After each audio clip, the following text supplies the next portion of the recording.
Okay जी, screen नज़र आ रही है।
हाँ जी, स्क्रीन शेयर हो रही है।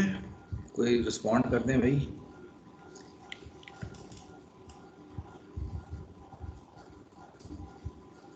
जी सर, शेयर हो रही।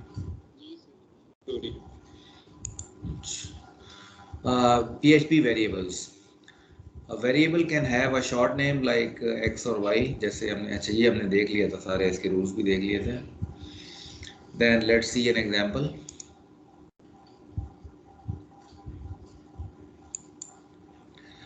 A variable starts with a dollar sign followed by the name of variable.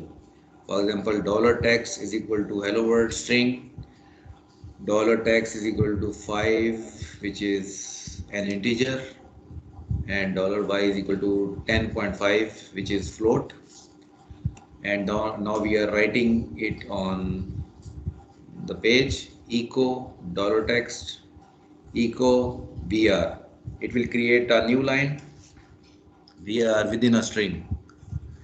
It is creating new line, then echo dollar sign x, which is 5, and then again a new line, then echo with dollar sign y, which is float 10.5.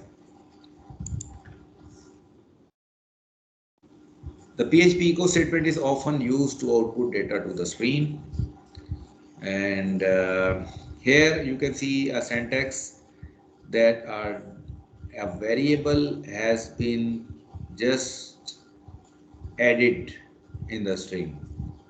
कोई plus sign वगैरह नहीं use किया हुआ, पूरी की पूरी string है, string के अंदर हमने डॉलर टेक्स्ट लिख दिया, तो इस तरह की string the variable will be replaced with a string and it will be a complete string. तो थोड़ा सा सिंटैक्स का डिफरेंस यहाँ पे नज़र आएगा आपको. आई लव और आगे डॉलर टेक्स्ट है, तो आपने पूरी पूरी स्ट्रिंग है, स्ट्रिंग के अंदर डॉलर टेक्स्ट लिख दिया है, और फिर एक्सक्लेमेशन मार्क दोबारा बाद में आ रहा है. एक्सक्लेमेशन और लव्स के दरमियान में डॉलर टेक्स्ट की वैल्यू है. So this is an a difference you should remember. In PHP, variables can be declared anywhere in the script. PHP has three different variable scopes, that is local, global, and static. First of all, the global scope.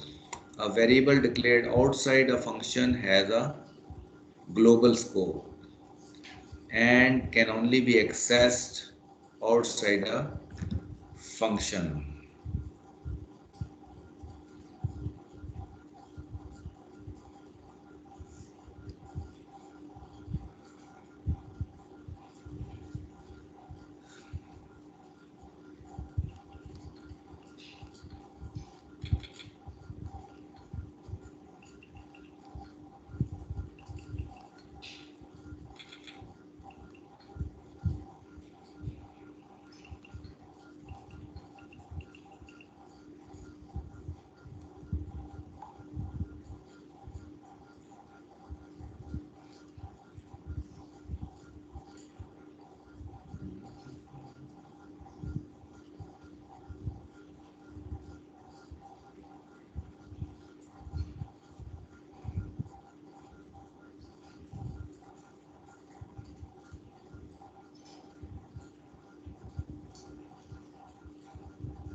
So we are talking about global scope. A variable declared outside a function has a global scope and can only be accessed outside a function.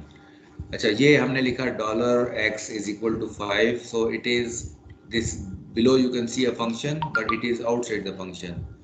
So this $x x variable will have a global scope. Now if now the variable declared in a global scope cannot be accessed within a function. Function में अगर आप इसको access करेंगे, यहाँ पे eco के अंदर आप $x एक्सेस करने की कोशिश कर रहे हैं, but it is not accessible within a function. It is something different than JavaScript or C, because in C or JavaScript global scope variables are available in a child level scope, but here this global level is not available straight away. Straight available नहीं है, लेकिन ख़ास तरीके से available किया जा सकता है, लेकिन इस तरीके से लिखेंगे तो अवेलेबल नहीं होगा, लेकिन ग्लोबली अवेलेबल है. अगर फंक्शन से बाहर आप इसे एक्सेस करेंगे, जैसे ये नीचे वाली स्टेटमेंट है, it is outside a function, तो फिर ये एक्सेसिबल होगा. जैसे नीचे 5 लिखा हुआ आ रहा है, ऊपर नहीं आ रहा लिखा हुआ. I hope it's clear.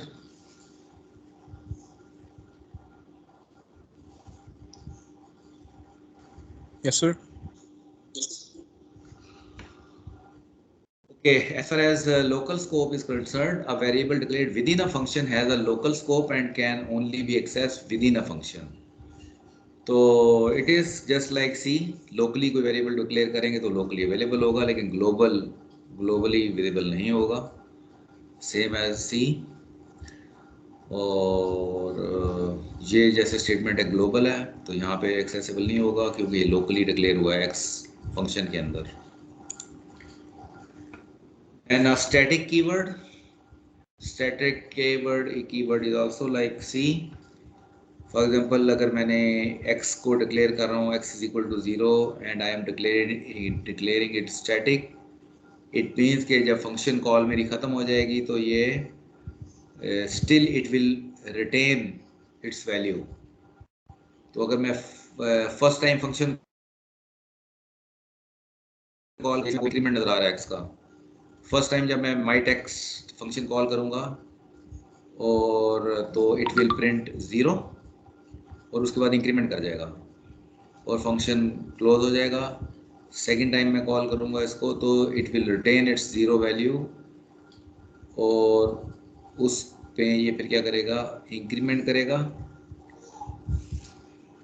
तो इंक्रीमेंट पहले ही कर लिया था इसने, तो अब वापस आएगा तो इसकी वैल्यू 1 होगी, तो 1 प्रिंट हो जाएगा और फिर इंक्रीमेंट करके क्लोज हो जाएगा. फिर थर्ड टाइम हम करेंगे तो ये इसकी स्टार्टिंग वैल्यू 2 होगी, इंक्रीमेंट करके 3 पे क्लोज हो जाएगा. So this is its same concept that is that of C. Any question on this slide?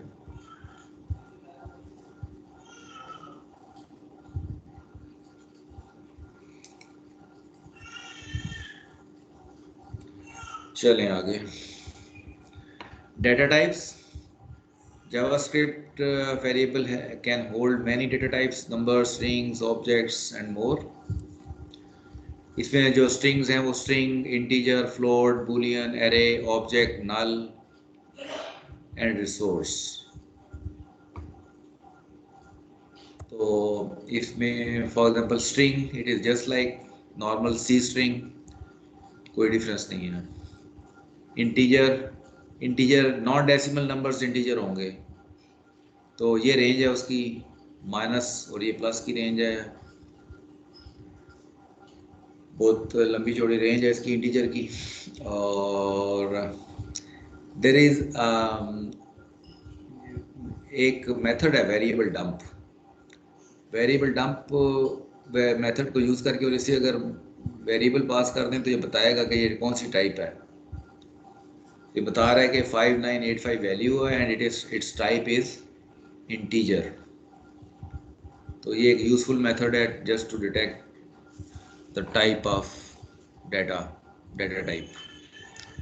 Float है, फ्लोट में जैसे ही आप डेसिमल में कोई नंबर डालेंगे तो it will automatically become a float.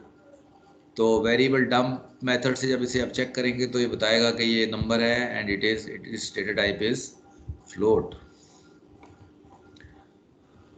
फिर Boolean, Boolean data type support करता है ये, ट्रू और फॉल्स, तो it will automatically get a value Boolean. Arrays,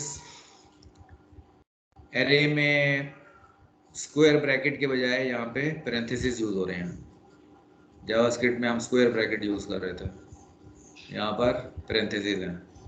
array parenthesis and then there are 3 values and the name of array is cars. So if we take a variable dump of cars, then it will say that it is an array of 3 elements, and then it is going to display that it is first element is a string of 5 characters, then second element has string of 3 characters, and third element has string of 6 characters. So it is this how it is going to return. There are few more data types, object, null and resource. It's for your self study. Then operators. Most of these operators are similar to that of C or JavaScript. Mostly JavaScript से match करते हैं ये. Operators are used to perform operations on variables, arithmetic, assignment, comparison. Many operators are there. Let's see each operator one by one. These are arithmetic operators. Can you find any different operator, any operator different than JavaScript? कोई नजर आता है आपको?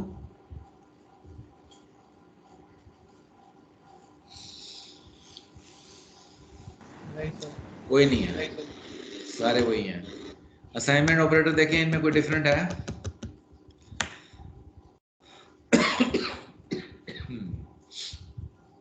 नहीं sir. कोई नहीं है। अच्छा जी, यहाँ पे आ गए हैं। यहाँ पे कंपैरिजन ऑपरेटर में एक डिफरेंट है, बताएं कौन सा वाला है?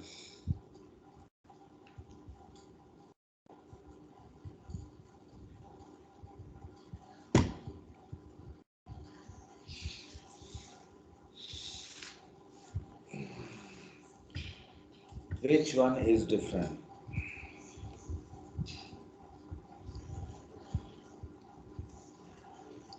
Last one sir. Last one. This is called spaceship operator. और स्पेसशिप ऑपरेटर भी मजे का है, इसकी एग्जांपल मैंने अगली स्लाइड पे डाल दी है आपको समझाने के लिए।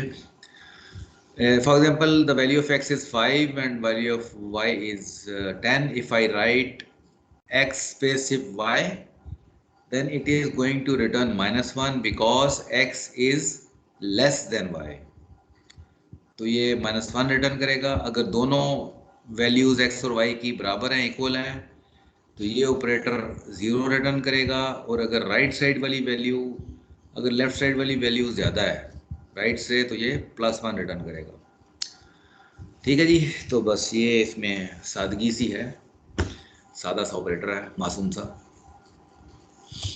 Okay, then increment decrement operator, any different syntax कोई नज़र आता है आपको?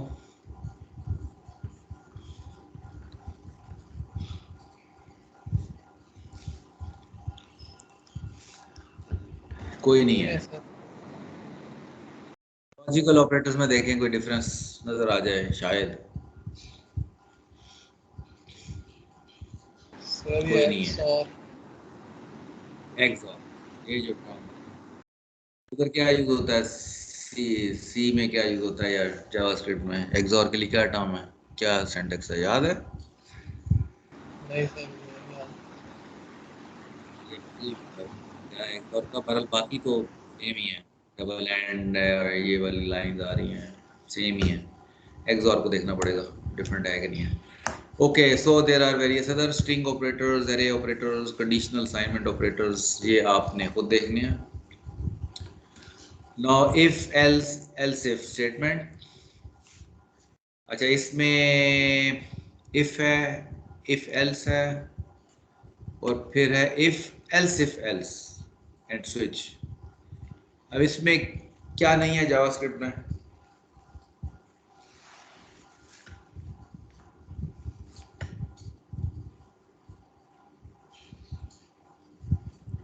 कौन सा वाला नहीं है जावास्क्रिप्ट में?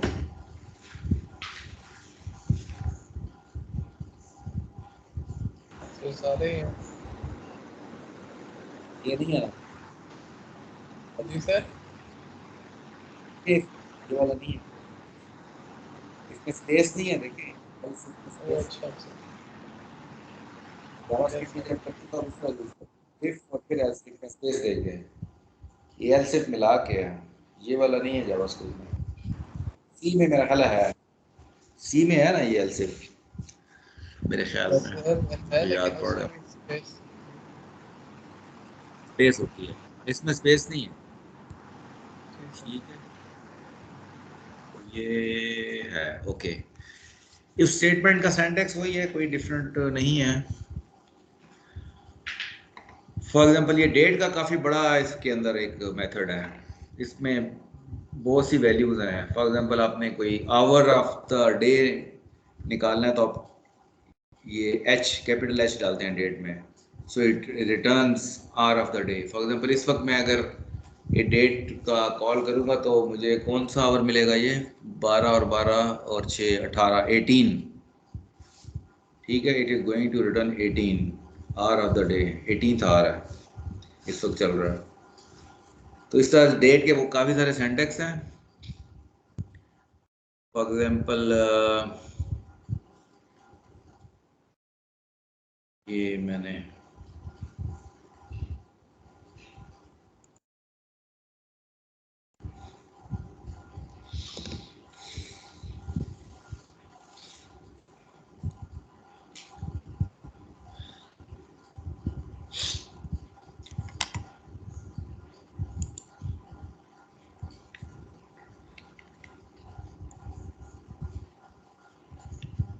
ये डेट फंक्शन है, और इसके जो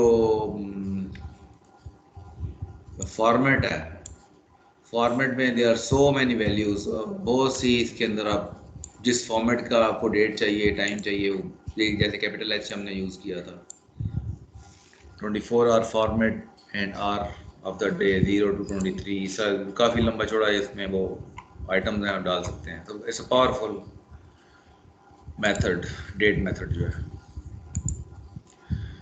तो ये डेट मेथड से फॉर एग्जांपल अगर 18 रिटर्न करता है ये, तो 18 less than 20 it will be true, so you will get have a good day. Then if else statement, typical C style. Then it is if else।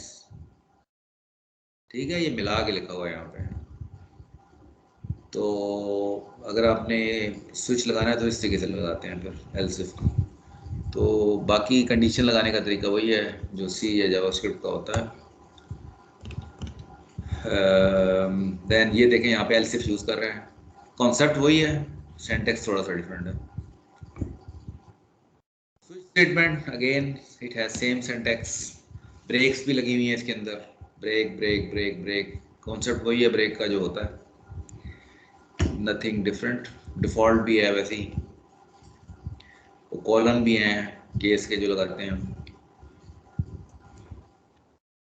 और ये उसकी example है स्विच स्टेटमेंट की, case red, case blue, case green etcetera.